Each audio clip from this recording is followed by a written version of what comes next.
بسم الله الرحمن الرحيم. اللهم صل وسلم وبارك على سيدنا محمد. ازيكم حبايبي؟ عاملين ايه؟ يا رب تكونوا بخير وجمعة مباركة عليكم وعلينا وعلى الأمة الإسلامية يا رب. طبعا الفيديو النهاردة بتاع يوم الجمعة، فهينزل لكم بقى بإذن الله السبت يعني إن شاء الله. فقمت بقى النهاردة من زمان يعني بروق أوضة الركنة، بس مش بعمل معاكم يعني فيها روتين وكده.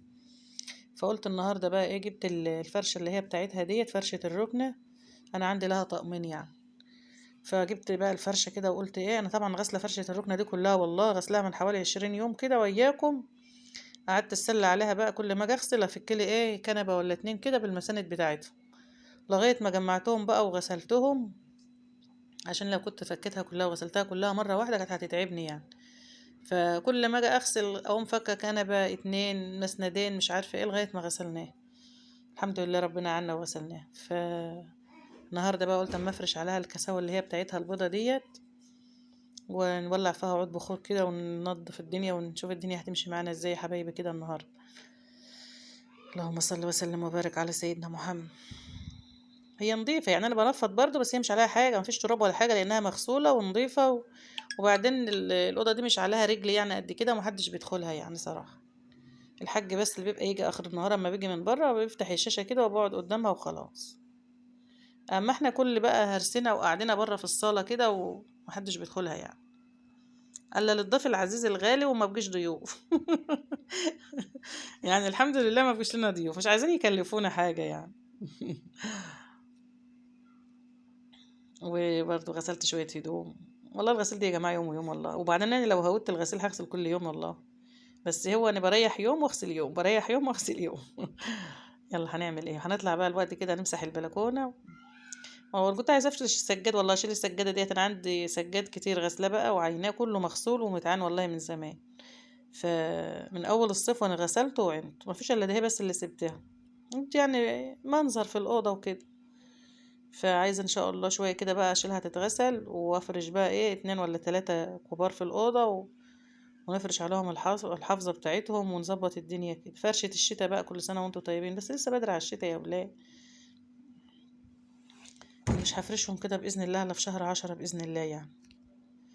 هنفرش السجاد نطلعه نهوه في الشمسة ونمسك الأوضة برضو ننضفها ونرتبها ونمسحها ونفرش نهوي السجاد ونفرشه بقى. بس شوية كده ان شاء الله يعني، في اخر 10 كده ولا حاجة، ولا حتى على نص شهر 10 نعيشنا وان كان لنا عمر. اللي هنا بقى المكنسة دي حلوة وزي الفل وجميلة، بس الكفة بتاعتها ديت مش بتاعتها.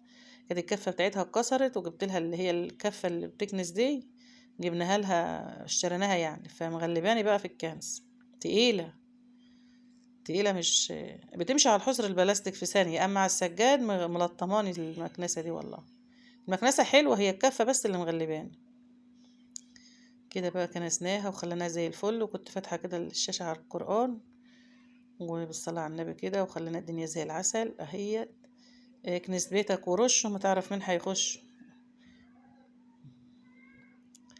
كده عسل اهي، الدنيا راقت وبقت زي حاجة بسيطة، بس ادت يعني ادت لمسة جميلة كده وادت منظر جميل اهو. يعني عملنا ايه، فرشنا الفرشة بتاعت الكنب وكنسنا الأوضة بالمكنس وخلاص، على كده الدنيا راقت وبقت زي الفل. فالبلكونة دي طبعا تبع الأوضة، تبع الأوضة تبع الأوضة بتاعة الركنة، ولف كده عند أوضة محمود برضه. فقلت طبعا اللي هيخش البلكونة، والبلكونة زي ما انتم شايفين التراب اللي فيها دوت هيعك ليا الدنيا جوه. فقلت لا، قبل ما اخش بقى على المطبخ واتلهي في المطبخ، اما امسك البلكونة كده رشيت فيها طبق مية وقلت اعملها اسهل ليا من الكنس والله. يعني طبق المية اللي برشه فيها دي وبعمله كده بالمقشة اسهل ليا من الكنس. وبعدين في فتحة بقى في الحيطة كده، المية بتنزل على الشارع يعني، زي نظام ماسورة كده، بس مش فيها ماسورة، عايزين نحط لها ماسورة ان شاء الله عشان الشتاء بإذن الله. لو ان الدنيا ما عادش بتشتي يا ولاد زي زمان، ده كان الاول الشتاء بيبقى عوم، ما عادش شتاء.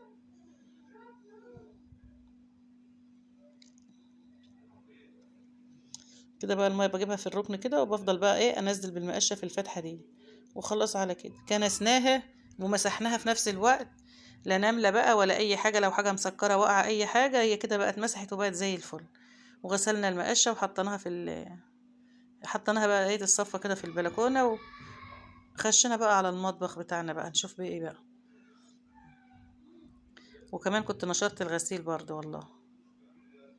قبل ما انضف الاوضه وغسلته، لان انا غسلت الصبح بدري فخدت الغسيل نشرته على طول يعني.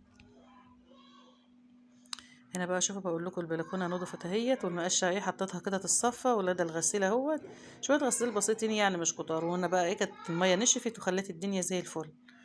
دخلنا بقى على ايه، على المطبخ. هنا بقى الاوضه بقول لكم رايقه وزي الفل اهيت، والبلكونه بتاعتها كمان يخشوا بقى العيال يقفوا، يخش حد يلعب، العيال تلعب حاجه يبقى ايه ما يشيلوش في رجلهم تراب ويخشوا يبقعوا لي جوه في الدنيا بقى.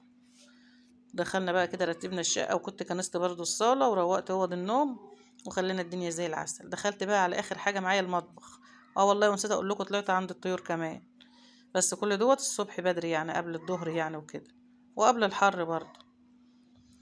اول ما صحيت من النوم شغلت على الغسيل وقمت واخده اكل الطيور وطلع على السطح، لان انا عارفه نفسي، عارفه ان انا هتلاها في البيت طول النهار وفي المطبخ بالذات، فمش هخلص بقى الا بعد الظهر بمسافه يعني قرب العصر كده وعليكم خير.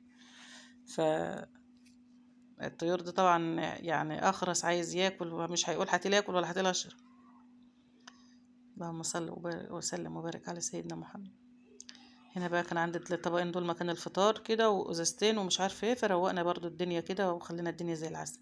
هنطبخ بقى ايه النهارده للغدا؟ طبعا النهارده الجمعه هنعمل لحم، بنعمل لحمه، بنعمل بطايه، بنعمل حاجه، فايه النهارده اليوم العالمي بتاعنا يعني.